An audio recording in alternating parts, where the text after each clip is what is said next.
వందనాలు చెల్లిస్తున్నాను. నా పేరు మోహిని. నేను అండమాన్ నికోబార్ దీవులో నివసిస్తున్నాను. సెవెంత్ డే అడ్వెంటిస్ట్ చర్చ్ నుంచి మాట్లాడుతున్నాను.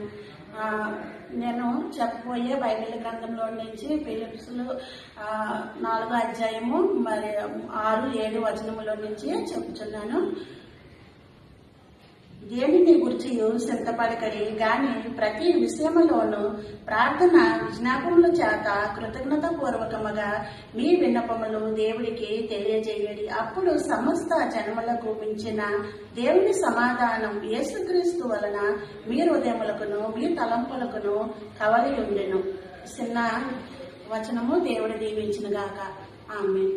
అయితే దేవుడు మనతో ఏమని మాట్లాడుతున్నారంటే దేని విషయంలోన చింతపడకూడదని చెప్తున్నారు. ప్రతి ఒక్క విషయంలోన దేవుడి పైన మనం ఉంచి దేవుడికి ప్రార్థన చేసినట్లయితే దేవుడు మనకి సమాధానము ఇస్తాడు, శాంతి సమాధానము ఇస్తాడు. దేని విషయంలోన కూడా ఆందోళన కలవరము చెందకూడదు.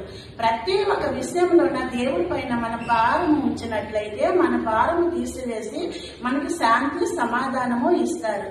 అయితే మనము ఏం చేస్తాం? ఫస్ట్ మనకి కష్టం వచ్చిన వెంటనే మనం ఏం చేస్తాము? ఏడిస్తాము, లేదంటే ఇతరులతో చెప్పి మనము ఏడిస్తాము. అది కాకుండా దేవుడికి మనకు వచ్చే కష్టము దేవుడికి చెప్పి దేవుడి దగ్గర ఏడ్చినట్లయితే మన కష్టాన్ని తీసివేసి మనకి శాంతి సమాధానం ఇచ్చి మనకి సహాయం చేస్తారు.